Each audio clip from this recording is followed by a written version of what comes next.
এই আসুন আসুন, খেয়ে যান, 1 টাকায় রুটি মাংস খেয়ে যান। আসুন আসুন, একেবারে টাটকা টাটকা রুটি মাংস খেয়ে যান, গরম গরম রুটি। আসুন আসুন, খেয়ে যান। বেশি টাকা না থাকলে মাত্র 1 টাকায় রুটি মাংস খেয়ে যান, পরে ফুরিয়ে গেলে কিন্তু আর পাবেন না। আসুন আসুন।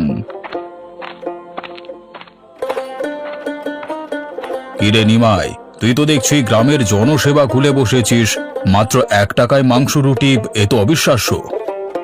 আগে হ্যাঁ মোড়ল মশাই, গ্রামে যারা গরিব মানুষ তারা তো অত টাকা দিয়ে খাবার কিনে খেতে পারে না, তাই আর কি আমি তাদের জন্য এই 1 টাকা রুটি মাংসের হোটেল করেছি।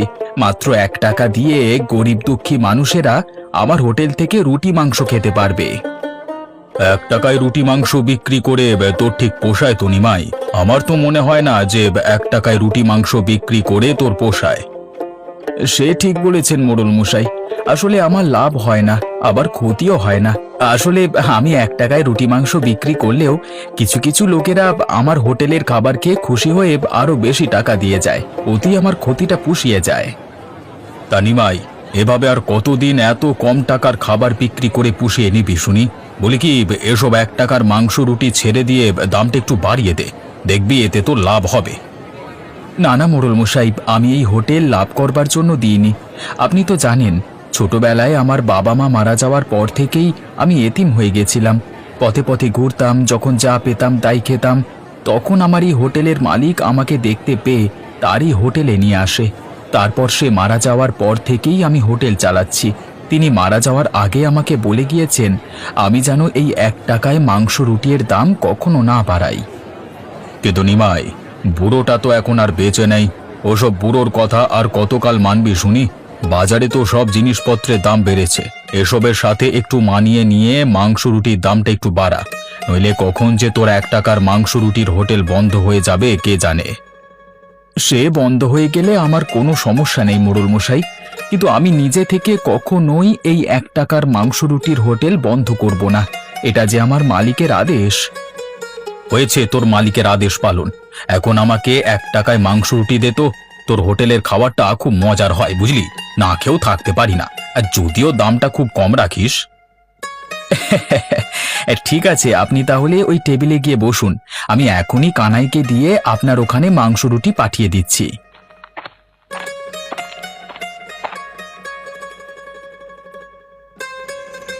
তানি মাইদা, আজ কত টাকা লাভ হলো নাকি উল্টে ক্ষতি হলো? হ্যাঁ, কি যে বলিস না কানাই, আমার হোটেলে আজ তুই 3 বছর ধরে কাজ করছিস, কখনো কি শুনেছিস যে আমার হোটেলে লস হয়েছে? না নিমাইদা, তা শুনিনি, কিন্তু লাভ তো হয়েছে মাত্র 5-10 টাকা, ওটাকে কি লাভ বলে? প্রতিদিন আমার 5-10 টাকা লাভ হলেই হলো। আমি তো এই হোটেল লাভ করবার জন্য দিইনি কানাই, তুই তো জানিস এই হোটেলটা আমার মালিকের ছিল।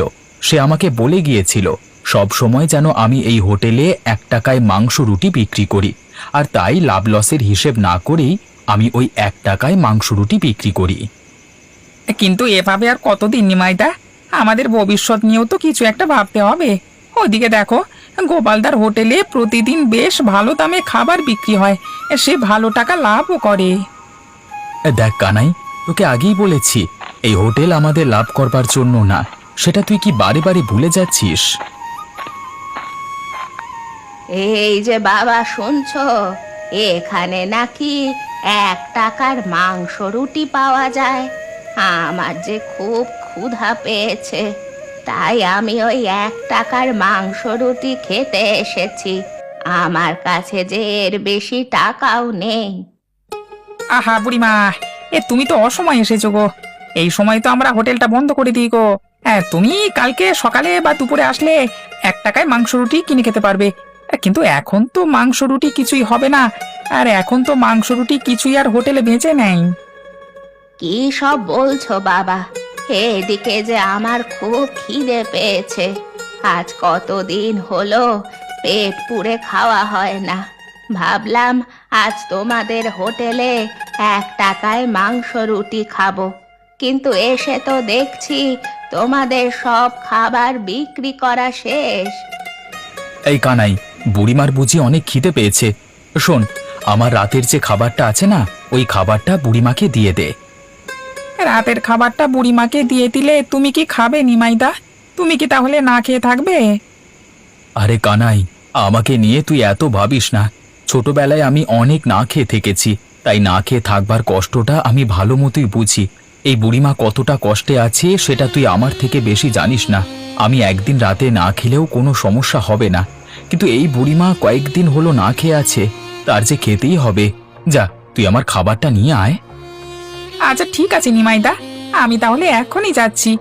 বুড়িমা, আপনি ওই টেবিলে গিয়ে বসুন, হ্যাঁ, আমি আপনাকে ওই টেবিলে খাবারটা দিচ্ছি।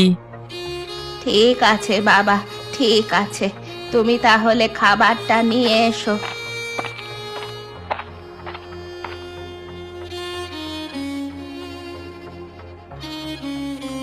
বাঁচালে বাবা, আমাকে বাঁচালে।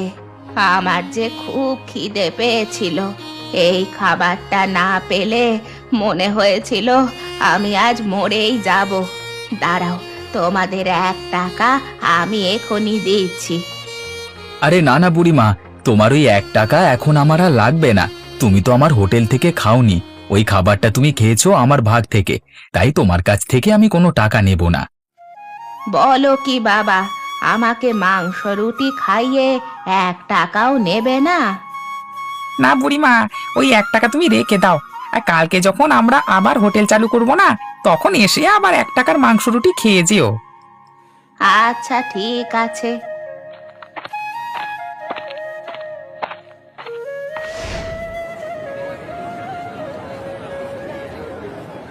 কি রে গদাই, আমার হোটেলে দেখছি এখনো পর্যন্ত কোনো কাস্টমার আসছে না। এ সকাল সকাল হয়েছেটা কি, কোনো লোক আসছে না কেন বলতে পারিস? লোক কি করে আসবে গোপালদা? সব লোক কি তো ওই নিমাইয়ের হোটেলে 1 টাকায় মাংস রুটি খেতে যায়। তোমার হোটেলে তো একটা রুটির দাম 10 টাকা, আর মাংসের দাম তো 50 টাকা। এত দাম দিয়ে কি সবাই আর মাংস রুটি খেতে চায়? কিন্তু গদাই, এতদিন তো আমার ব্যবসা ভালোই চলছিল, হঠাৎ আমার কাস্টমারের সংখ্যা কমে যাচ্ছে কেন বলতে পারিস? বলতে পারবো না কেন গোপালদা, তোমার হোটেলে রান্না তো আর এখন আগের মতো অতটা ভালো হয় না, তাই তো সবাই ওই 1 টাকা দিয়ে নিমাইয়ের হোটেলে খেতে যায়। এমনকি আমাদের গ্রামের মোড়ল মশাইকেও কালকে দেখলাম 1 টাকা দিয়ে ওই নিমাইয়ের হোটেলে মাংস রুটি খাচ্ছে। এসব তুই কি বলছিস গদাই? আমাদের গ্রামের মোড়ল মশাই শেষ পর্যন্ত কিনা ওই নিমাইয়ের হোটেলে গিয়ে খাচ্ছে? ছি ছি ছি, এটা ভাববার আগে আমার কেন মরণ হলো না। গ্রামের মানুষ কি সবাই তাহলে গরিব হয়ে গেল? হ্যাঁ গোপালদা, এভাবে যদি চলতে থাকে তাহলে দেখবে খুব শীঘ্রই তোমার হোটেল একেবারে বন্ধ করে দিতে হবে। কারণ সব লোক তো ওই নিতাইয়ের হোটেলই খাচ্ছে। একে তো ওই হোটেলের খাবারের দাম কম, তারপর আবার ওই হোটেলের খাবারগুলো খুব মজা আর সুস্বাদু। অনেক হয়েছে গদাই, আর না। ওই নিমাইকে আর এভাবে চলতে দেওয়া যায় না। যে করি হোক, ওর 1 টাকার মাংস রুটির হোটেলটা আমাকে বন্ধ করতেই হবে, নয়তো আমাকে এই হোটেলটা বন্ধ করে এই গ্রাম ছেড়ে পালাতে হবে। হ্যাঁ, কিন্তু কিভাবে গোপালদা, তুমি ওর হোটেলটা কিভাবে বন্ধ করবে শুনি? কিভাবে তা জানতে চাস? ঠিক আছে, তাহলে দুপুরবেলা পর্যন্ত অপেক্ষা কর। তখন তো ওর হোটেলে সবাই একসাথে খেতে আসে, ঠিক তখনই আমি আমার বুদ্ধি দিয়ে ওই 1 টাকার মাংস রুটির হোটেলটা বন্ধ করে দেব। দেখো গোপালদা, এতে করে হিতে যেন আবার বিপরীত না হয়ে যায়।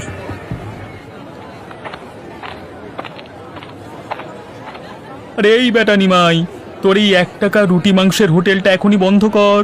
তোর এই হোটেলের খাবারে ভেজাল আছে। কি সব বলছো গোপালদা? আমার হোটেলের খাবার আবার ভেজাল থাকবে? হ্যাঁ, তোর হোটেলের খাবারে ভেজাল নিশ্চয়ই আছে, নয়তো তুই এত কম টাকায় কিভাবে খাবার বিক্রি করছিস শুনি? বলি কি, বাজারে জিনিসপত্রের দাম তো কম নয়। দেখো গোপালদা, আমি আমার হোটেলে কোনো খাবারে ভেজাল মেশাই না, আর হোটেলে যেসব প্রয়োজন সবকিছুই আমি বাজারের দোকান থেকে ন্যায্য দামে কিনে আনি। না না, তোর এসব কথা আমি কিছুতেই বিশ্বাস করি না। তুই তো জানিস বাজারে মাংসের দাম কত টাকা করে কিলো। হ্যাঁ, কেন জানবো না। মাংসের কিলো 250 টাকা, আর আমি বাজার থেকে 250 টাকা করেই কিলো মাংস এনে হোটেলে বিক্রি করি। না না, তুই নিশ্চয়ই কোনো মরা পশুর মাংস বিক্রি করিস, নয়তো এত কম টাকায় মাংস রুটি বিক্রি করে তোর তো লাভ হওয়ার কথা না। দেখো গোপালদা, আমি যা বলছি তা ঠিক কথাই বলছি। আমি যে দোকান থেকে মুদির মাল আনি তাকে গিয়ে জিজ্ঞাসা করো, আর যার কাছ থেকে মাংস কিনে আনি তাকেও চাইলে জিজ্ঞাসা করতে পারো। হ্যাঁ ঠিক আছে, তাই হবে। তাহলে চল গিয়ে দেখি তুই কার দোকান থেকে মুদির মালামাল আর কার দোকান থেকে মাংস কিনিস। হ্যাঁ হ্যাঁ, চলো তাহলে, তোমাকে ভালো মতো দেখাচ্ছি।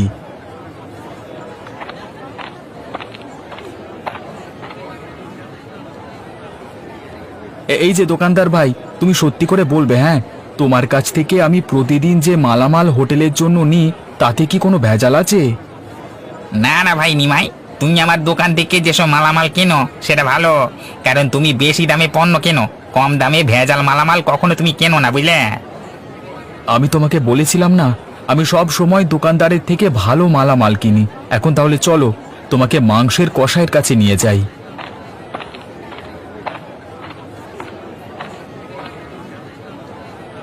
এই যে ভাই কষাই, তুমি সত্যি করে বলবে তোমার কাছ থেকে আমি প্রতিদিন যে মাংস নিই তাতে কোনো ভেজাল আছে? না ভাই নিমাই, তুমি তো সব সময় আমার কাছ থেকে ভালো মাংসই কেনো, যে মাংসগুলো আবার এই গোপালদাও কেনে। দেখলে তো গোপালদা, আমি তোমাকে বলেছিলাম না, আমি সব সময় ভালো এবং খাঁটি জিনিসটাই বাজার থেকে হোটেলের পণ্য হিসেবে কিনি। ভাই নিমাই, তুই আমাকে ক্ষমা করে দে ভাই, আমি তোকে না জেনে অনেক মিথ্যে অপবাদ দিয়েছি। আমি বুঝতে পারিনি তুই আসলেই যে সত্যি কথা বলছিস, কিন্তু তুই এত কম টাকায় মাংস রুটি কিভাবে বিক্রি করিস?